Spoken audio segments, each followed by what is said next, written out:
Now, this course deals with fractal geometry, a discipline of mathematics that has developed over the last say about 20 years,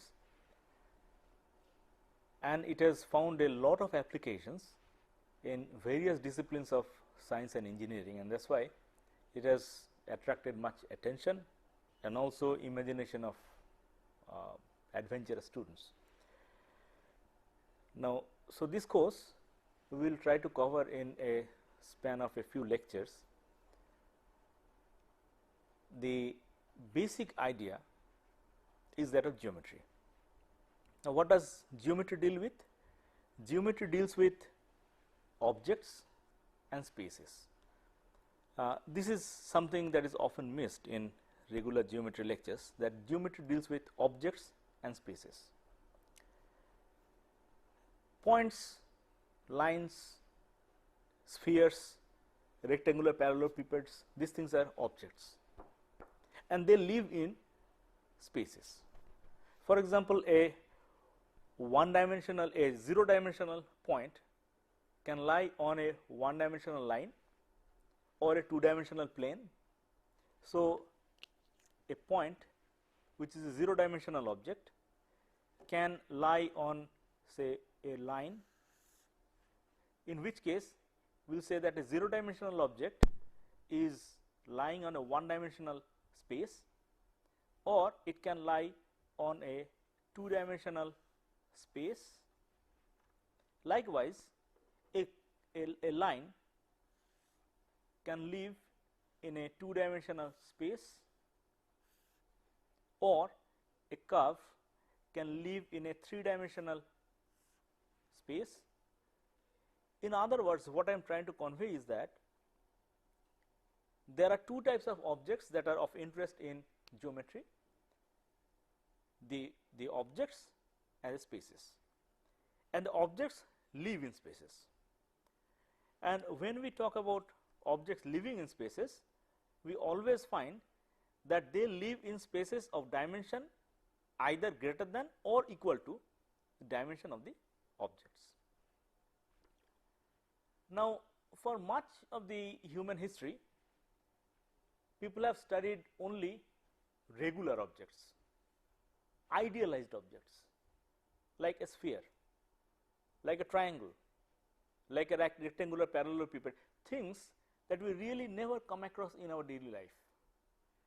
Spheres, triangles, obviously these are idealization from what we actually have in daily life, and this is sort of a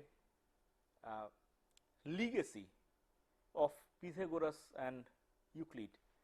They devised the concept of idealizing what we see in actual reality in nature, idealizing, studying the property of those idealized objects, and thereby we have a whole lot of Euclidean geometry which deals with such idealized objects. Only over the in the matter of spaces, these are objects. In the matter of spaces also, we were talking about either a flat sheet of paper for a 2D space, or a 3D space with a flat characteristics. Flat characteristics means mathematically it means that if we have 2 points, their minimum distance is governed by the Pythagoras law. So, you have the idealized objects and the idealized space. Now, by the end of the 19th century, there was a revolution in mathematics, especially in geometry, through the work of Riemann, Gauss, Lobachevsky, people like that, we sort of learned that there could be other types of spaces, curved spaces, positively curved space, negatively curved space, and those things. And Einstein found a very profound application of that in the theory of gravitation. But objects still remained the ideal ones. We still talked about triangles, or one of the classical things by which we illustrate the difference between a curved space and a flat space is the angle between in a triangle.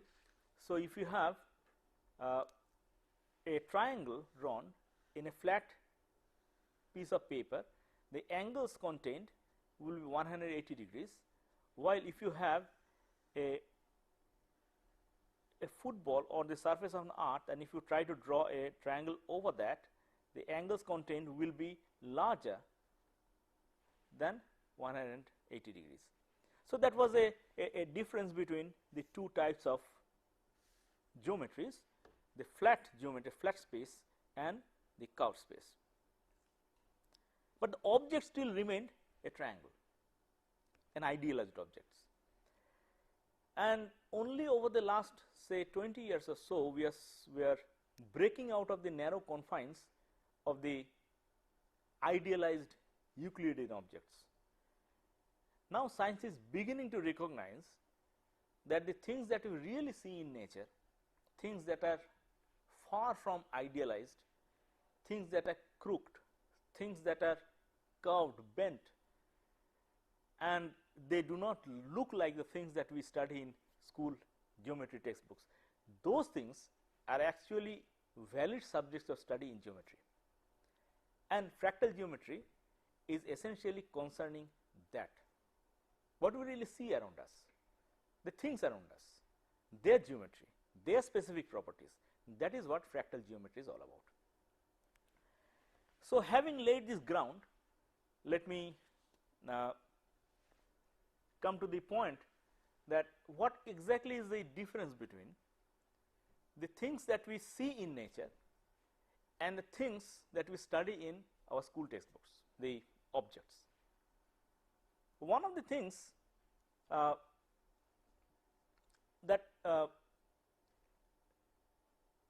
one of the aspects that often, if you think of it, it will immediately catch your attention is that the non-idealized things, or if you have a ideal curve given by some kind of a function y is equal to f of x. This is an idealized object given by some kind of a function. Now, if I ask you what is the difference between this object and the kind of curves that you see in nature, one thing immediately will come to your attention, that if you now look at a very small range of this, then it almost resembles a straight line, right. Take any idealized curve like the circle, the parabola, like whatever curve you can think of. If you look at smaller and smaller portions of that curve, it will always flatten into a straight line.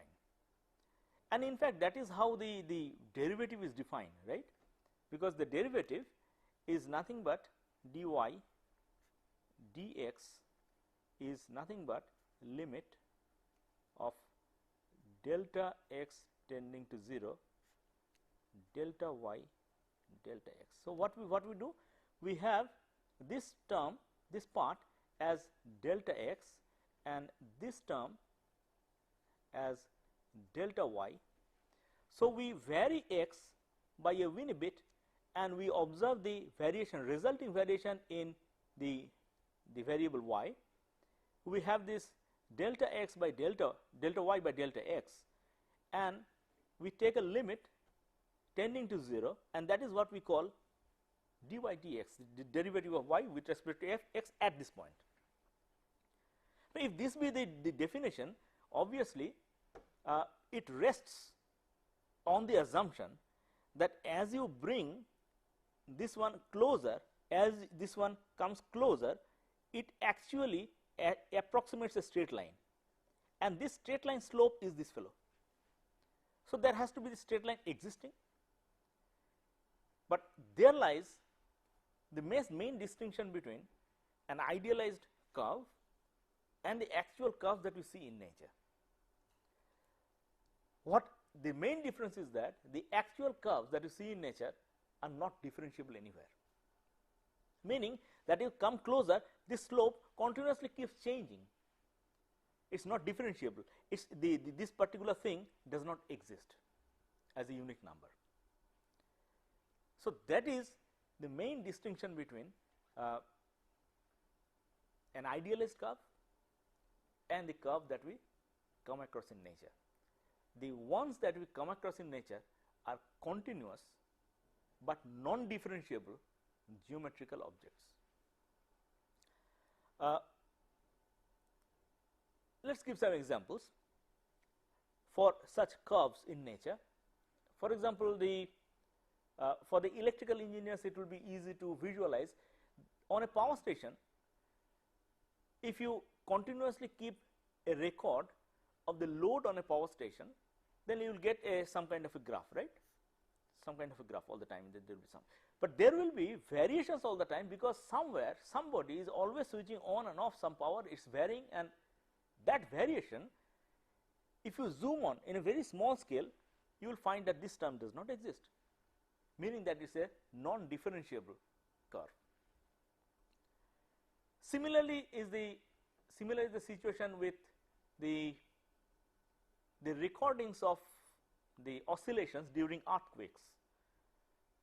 If you have that as the curve, that as the geometrical object, and if you zoom closer, you will find that it does not smoothen into straight line, and thereby this term does not exist. And so you see that there are existing curves in nature which does not follow this property that the derivative will exist. In fact, there are curves, in fact most curves are such that they are continuous, but there is no derivative. The next major distinction can be illustrated through the person who invented this fractal geometry. His name is Benoit Mandelbrot.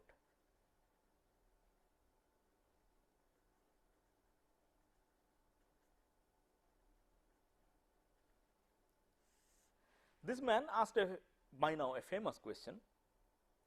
He said, can we measure the length of the coastline of England? How long is the coastline of England? Well, if you think, it appears that okay, we can always measure. We will go around it and we will measure. But the moment you start to ponder on this question, you will realize the amount that we will measure depends on the yardstick of measurement. Imagine the coastline may be something like this, the island of England, very badly drawn, but nevertheless it is. So if you have the yardstick of measurement, say this long, then you start from here, you will make one section here, then a section there, then a section there, then a section there, and as a result you will miss whatever happened in between. So you might say, okay, let us reduce it, but so long as you had this yardstick of measurement, if you go on cutting this boundary and you simply add them up, you will get some number. You might argue that okay, reduce it, fine, reduce it. So you come to this part, and so on and so forth. As a result, you still miss some creeks and crevices. As you go on further, reducing it, you see more and more creeks and bends, and finally when you make it 1 centimeter long, still you see bends around pebbles in the seashore. And if you continue this argument, and at every stage you find that the length that you are measuring going on increasing.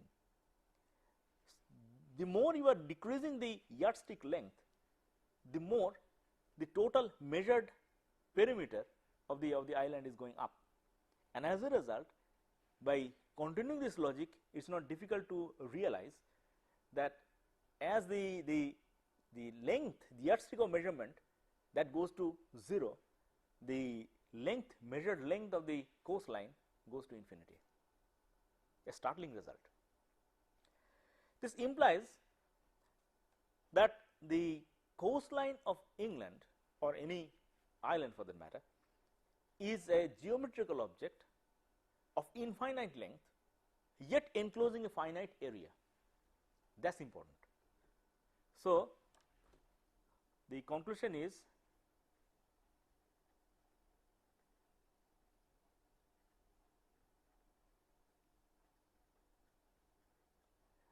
the most natural curves are of infinite length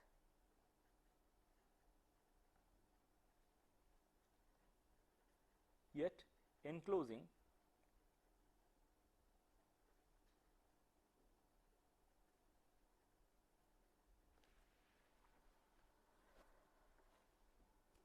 so that is the property of curves. What is the similar property of say surfaces? Take a natural surface, for example, our lungs. What is the purpose of the lungs? The purpose is to absorb as much oxygen as possible from the air. As a result, the requirement is that it should have the maximum surface area exposed to air. Yet, it must have a finite volume, a small possible volume, because it has to be accommodated within the rib cage, and that immediately leads to the conclusion that the surface of the lung must be of the same character, that it is a surface of infinite volume yet enclosing a finite infinite area yet enclosing a finite volume. So, see, these are the aspects in which the natural objects, natural geometrical objects differ from the idealized ones. They are continuous but non-differentiable. But this kind of objects then obviously need a different kind of characterization. The way we learn to characterize, the way we learn to understand geometrical objects, the same type of understanding will not work, because we have to deal with non-idealized objects. As Mandelbrot once said, that mountains are not cones, clouds are not spheres, lightnings are not straight lines. Obviously, the way we understood those idealized objects like cones, triangles, straight lines, those things will not work when we try to actually understand the nature of geometrical objects that we find in nature. So, we need a different formalism, we need a different technique, and for that comes the question of dimension.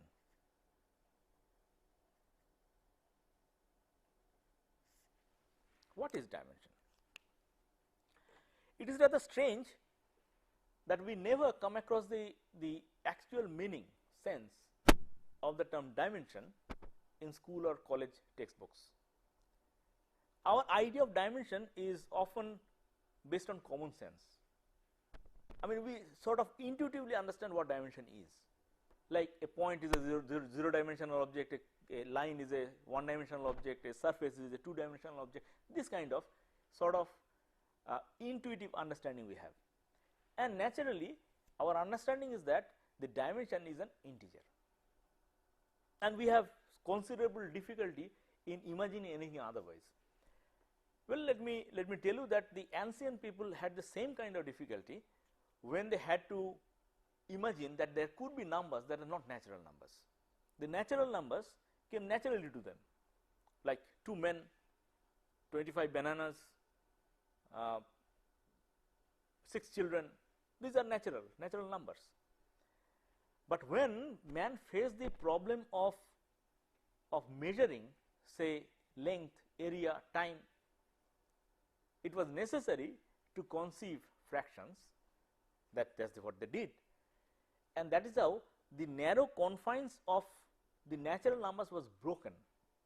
Men broke free of a sort of limitation in concept.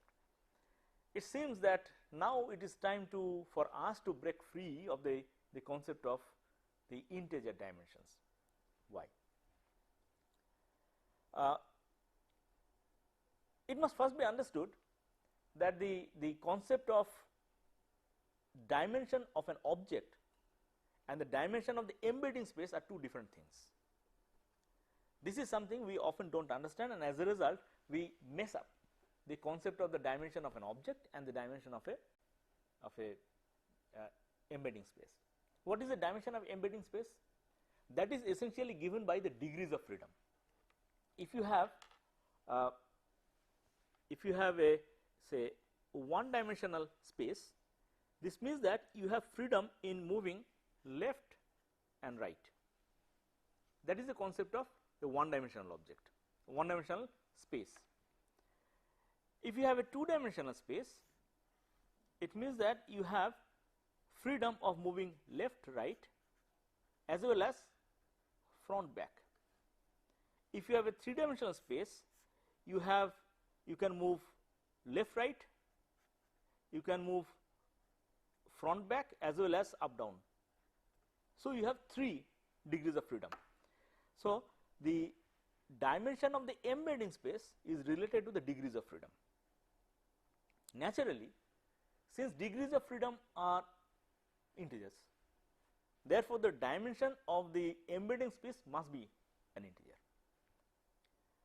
But that does not mean the dimension of the object also must be integer, because the object lives in the space and its dimension must be understood by the way it fills space, and that is not a priori given.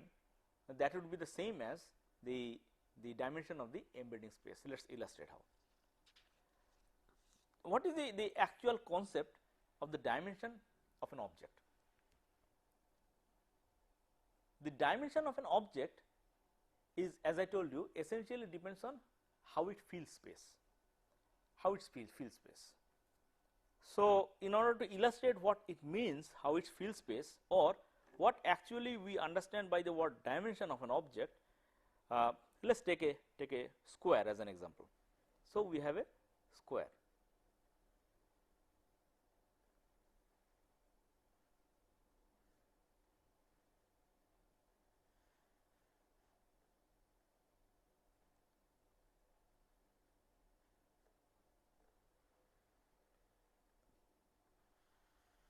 Fine.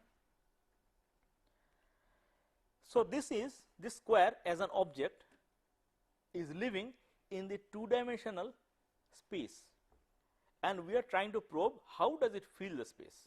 So what we will have to do is to divide the embedding space, the space on which it lives, into sort of boxes. We will have to divide this space into boxes, and that we can easily do by placing a graph paper on it. Okay. So we simply place a graph paper on it, as a result of which we have essentially divided into boxes. So now we have to count, we have to find out how many of these elements, these are the boxes, these are the boxes. Can you see? Yes. So we have divided the embedding space into the boxes, and we have to ask the question, how does this fellow fill space? Essentially that means that how many of these boxes are necessary in order to cover this object. So we can see that in this particular case we need 1, 2, 3, 4, 5, 6, 7, 8, 1, 2, 3, 4, 5, 6, 7, 8, and thereby we have 64 of these boxes. Now if I subdivide the space by a smaller box size, for example, let these be my boxes, smaller ones. Okay. So each of the boxes that we considered earlier, now let us divide into 4 boxes. Probably you can see, right? This is one box, that is one box, that is one box, that is one box, and so on and so forth. So how many boxes will be necessary now? In this direction, earlier there were 8 boxes, now there will be twice the number of that, which will be 16 boxes. In this side also it will be 16 boxes. So you have 16 square. So this essentially means that okay, in the next step you can further bring down the size of the boxes. It will naturally go up, the number of boxes that will be necessary to cover it. And how it will go up is that if the side of the box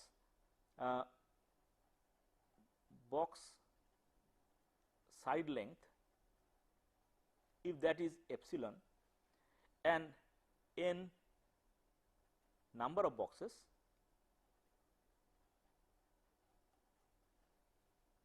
then we have the the relation n, which is a function of epsilon, is 1 by epsilon square, right. That is what we saw. When it was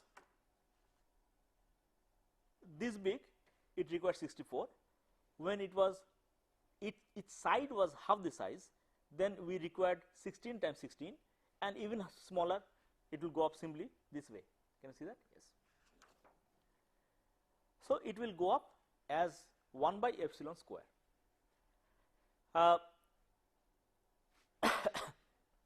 So this is where the number 2 appears. You might ask that, okay, you have taken a very simple object. What if you take not this object but something slightly different, say for example a triangle. So we take a triangle.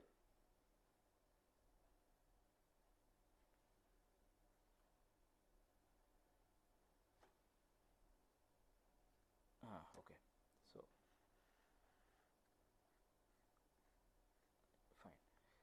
So we join them, we have a triangle. Now this triangle, if you take this triangle as the object that we want to investigate, and we place the same graph paper on that, then how will the number, what will be the number of boxes that you need to cover it? You notice that initially you need a larger number. You need this box, because a part of the box is covered, is necessary in order to cover this object. Therefore this box fully has to be counted. So 1, 2, 3, 4, 5, 6, 7, 8, 9, 10, 11, 12, 13, 14, 15, 16, 17, 18, 19, 20, 21 and all that. So you can easily count, but since it is not very well drawn triangle, I needed to have a scale, but you can easily understand that you will get a number that is more than half the number that you needed earlier, more than that. Now if you further subdivide the boxes, then you would see it will slowly approach whatever was necessary earlier. It will approach half that number, but it will approach, not that it will immediately be that number. So initially you need all these full boxes.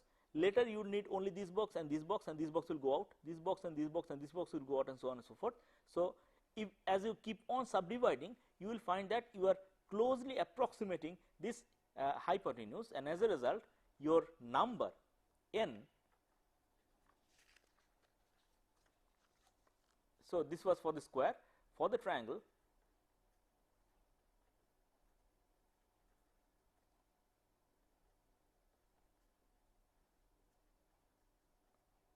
this was for the square. For the triangle, what happens? N of epsilon will tend to, I cannot say that it is exactly that, because we have seen that it will tend to half 1 by epsilon square. You might ask, what if we take, say, a circle? I am drawing by hand, but I could have drawn by some more finer means. And if we cover, can we argue what will be it will converge to this number? As you keep on reducing the box size, each box size, then it will slowly converge onto for the circle, n epsilon will converge onto pi by 4 1 by epsilon square. So notice these things. This was for the square, this was for the triangle, and this was for the circle. And we know all these are idealized geometrical objects. So as yet we have not gone into the territory of non-idealized objects, but we are trying to extract what do we understand by the dimension of the object. So once we have this, we can sort of in a general way we can write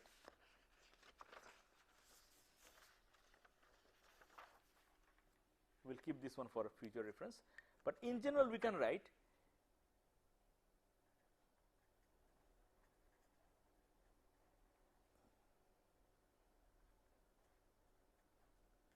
some k into 1 by epsilon square. So, it converges to, it is not equal to, it is converges to. So, so far we had here k is equal to 1, here k is equal to half, here k is equal to pi by 4. In general, for all these objects we can in general write k, and then we ask the question, how can we extract the number 2 from this? We can go the following way, simple school day algebra.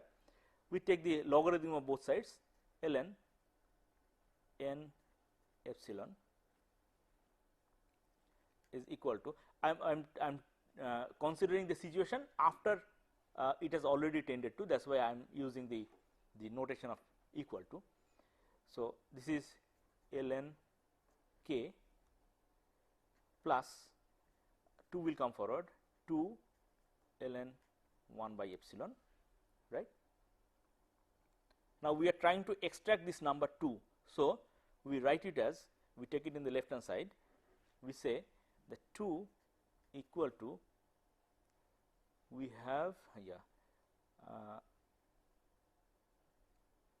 ln n of epsilon divided by ln 1 by epsilon minus ln k divided by ln 1 by epsilon, right. So, this is the number 2. Now, we were seeking this number 2 because that we knew represents the dimension of those objects. We had considered the square, we had considered the triangle, the circle. We know that these are 2-dimensional objects. So, we are trying to extract the number 2. So, as epsilon tends to 0, what will happen to this one? This denominator, this term, the second term will tend to what? The second term will vanish, because this term will go up. So, the second term will go to 0. We cannot say the same thing about this term. So, we essentially conclude that the dimension of any object, in this case it was 2, but in general the dimension d is nothing but ln n of epsilon divided by ln 1 by epsilon. Okay. Now, this is important. We have the rule that the dimension is actually understood by means of this. So, what did we do actually? We took any object,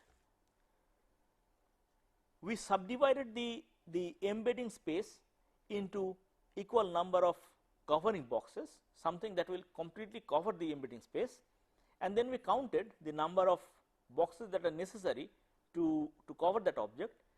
After we have counted, we reduce the box size epsilon, and thereby we as we go towards epsilon tending to 0, if we keep on measuring this, then this should give me the dimension of the object. Clear? So, for these objects, initially if you start measuring, it will not be 2, but it will converge onto the number 2, but nevertheless it will converge. If you really do it, you will find that you will get something like this, that if you vary the epsilon and if you vary if you plot the dimension measured this way, then for any object, say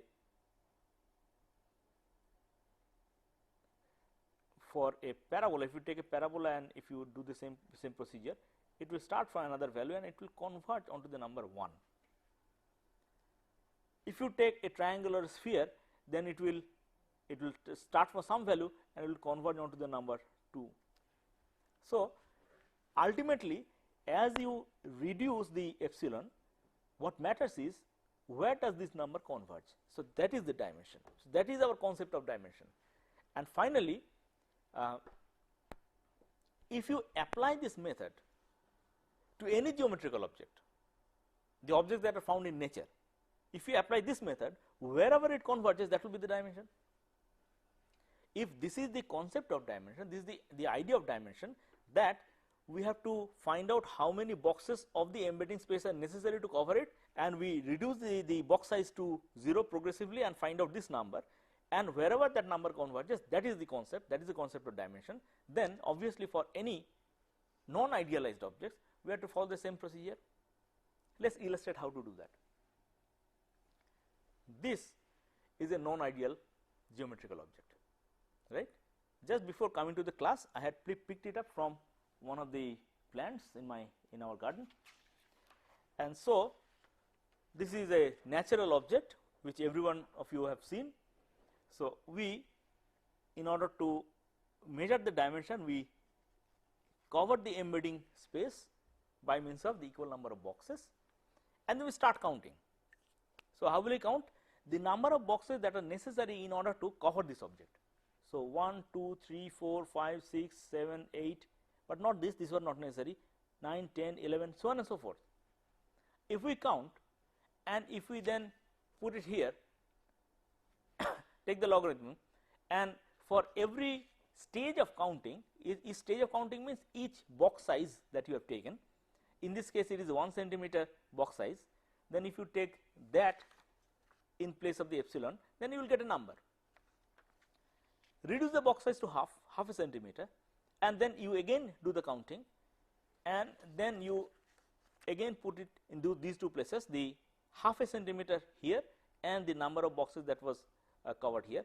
So what we generally do is to find out how many of these are necessary. That means we have a total size, and then we say that my box size is 1/10 that size, 1/20 that size, 100 that size, so that the epsilon is also a non-dimensional number. We do not call it in terms of centimeters.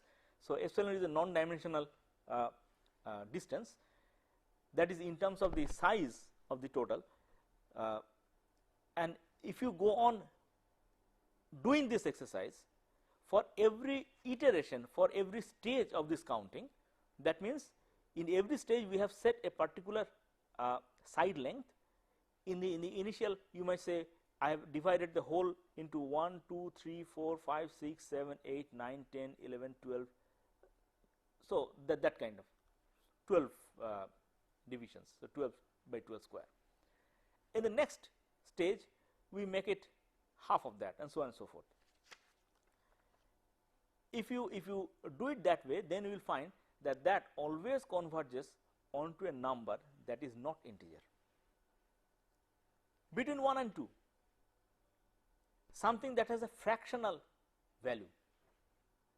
So all geometrical objects that are obtained from nature yield this kind of the similarity of all geometrical objects is that if you repeat this procedure, if you carry this procedure for any geometrical objects, you will always find a number that is non-integer. Now it is time to clearly state what is a fractal. Fractals are geometrical objects with fractional dimension.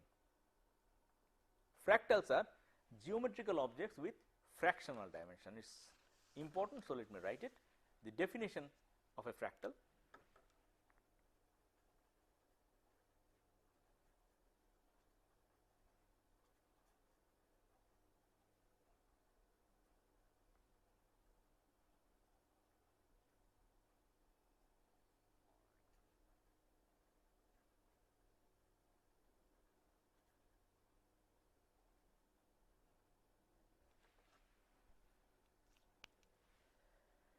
well,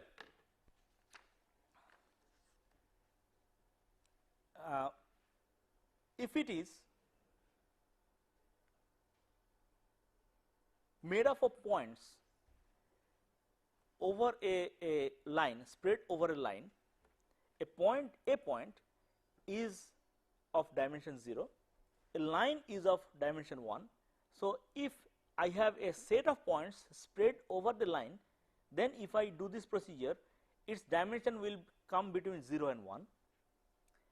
If I have a embedding space of a sheet of paper, and we have got some kind of a curved line, and we measure its dimension this way, then its dimension will come somewhere between 1 and 2. If you have a surface, a rather crooked surface embedded in a 3D space, then if you measure its dimension, it will come between 2 and 3 and so on and so forth. So, the actual dimension of the object will be less than the dimension of the embedding space. It will always happen. Only in idealized objects, say a cube embedded in a 3D space. A cube means if it is idealized cube, not made by a carpenter. If it is made by carpenter, the surface has always some non-idealities. So, I am talking about an idealized cube. Then the object's dimension will be equal to the embedding space's dimension. Else, it will always be less, and unless it is a idealized, say, circle embedded in a 3D space, in which case the circle's dimension, as I already shown, it will turn out to be, it will convert onto the number 2. That is why its dimension will be said to be 2. But if that object is a non-idealized object, its that particular curve will always converge onto a number that is not 2. So, this is the concept of fractal geometry. The way to obtain that number, fractal dimension, is that clear? All that we do is, if we have any object, we simply put that object, we embed it by the space, and we count the number. Accordingly, we write this equation, we put it in this equation, and we get the value d. Nowadays, with the advent of the computers, this procedure has become significantly simple, because all we need to do is to take a photograph of that, make it into a file that is a binary file. Binary file means these are these points where the pixels that contain this object will be 1 and the rest of the space will be 0. And then simply by means of a computer, we can do this procedure of embedding by means of different size boxes and counting how many of these boxes are necessary to cover this object. Ultimately, the maximum extent to which you will be able to reduce epsilon is the pixel size. So, we cannot really, even in idea, we cannot really in actual practice, even if we do it by a computer, we cannot really bring it down to 0.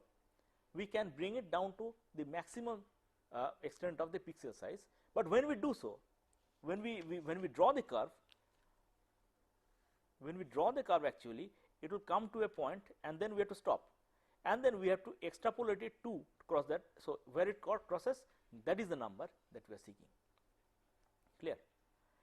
So, this is a procedure then that you should yourself be able to do. There are hundreds of images available on the net. You can also take pictures. Many of you have digital cameras. Simply, you have to make it as a binary image, 0 and 1, and then you have to count. What use is this number? After all these procedures, you have got a number, fine, but what use is this number? That is the important aspect. After all, this number signifies the way it differs from the idealized ones, and the way it differs from the idealized ones would be the way it is more crooked, curved, twisted. So, the ones that we generally ignore when we idealize things, the things that we had ignored, the dimension or the amount by which the dimension differs from a integer dimension, that will indicate that character, how crooked it is, how bent it is, how twisted it is. So, that is what it will measure. Looking at an object, we do have a intuitive feeling, how crooked it is, how bent it is, how twisted it is, how non-ideal it is. We have a feeling like that, but this allows us to get a quantitative estimate of that. Okay. So far so good, we have obtained a quantitative estimate. What do we do with it? Well, Just think of the situations where that character matters. For example, in the rivers, silt particles flow. Why does it flow? Because it floats in the water, and then it gets carried by the flow of the stream. Which particles will flow and which particles will settle in the bottom as silt particles? That obviously depends on the specific gravity of the individual particles, the size of the individual particles and stuff like that. Of course, that will. But given the same value of these, the specific gravity being the same, the sizes being the same, what will determine whether a particular particle will be carried by the stream or it will settle? It will depend on its surface properties. The more crooked the surface, the more probability it has to be carried with the stream. So, here the surface properties would matter. Automobile exhausts give out fumes, right? You can see in the crowded Indian cities, you see the fumes as black soot coming out of the exhaust pipe, and you heard that causes harm to our breathing ducts. Out of those, there are many various particles of various sizes, shapes, and the crookedness of the surface. And obviously, the more crooked the surface, the more probability it has to attach to the breathing ducts and cause harm. So, here also you see that the character of the surface matters. When there is a switch, normal electrical switch, you press the switch and two metal make contact. Do every point of the two metal pieces make contact? No, obviously not. Because if you look at the surface by means of a electron microscope, you will see that there are so much imperfection that look like mountains. And there are two things which both have this kind of imperfections, and obviously the ones that make contact are simply the places where they touch each other. And obviously the character of the contact will depend on how crooked are the surfaces. There again the surface character matters. The situation with say solid electrolytes, where when you are say using some kind of a electrolyte and electrodes, there is the electrolyte which say dilute solution of hydrochloric acid, and you have put some electrodes to generate hydrogen and oxygen. Really the reactions take place on the surfaces of the electrodes. So, the surface, how crooked are the surface, what is the surface property, the generation of hydrogen and oxygen will depend on that. Similarly, when you talk about the solid catalysts, for example, there is a reaction in which gases are taking part in the reaction and there is some solid catalyst. How efficient will be the catalyst not only depends on its property, its chemical properties and stuff like that, but also depends on the surface, the amount of surface that is exposed to the reactants. So, all these cases, it is easy to see that the fractal dimension will matter. In geology, there is a large body of knowledge in which you see when the rocks were formed, they are formed in some process, and there are big rocks, small rocks, pebbles, sand, grains, and the geologists often cut the rocks to see what is inside. You see structures within structures, and all these structures now geologists are trying to relate to the way they formed. So, the geometry of those very irregularly shaped structures actually have some meaning. So, you see in various disciplines we have specific use of this concept of the fractal dimension.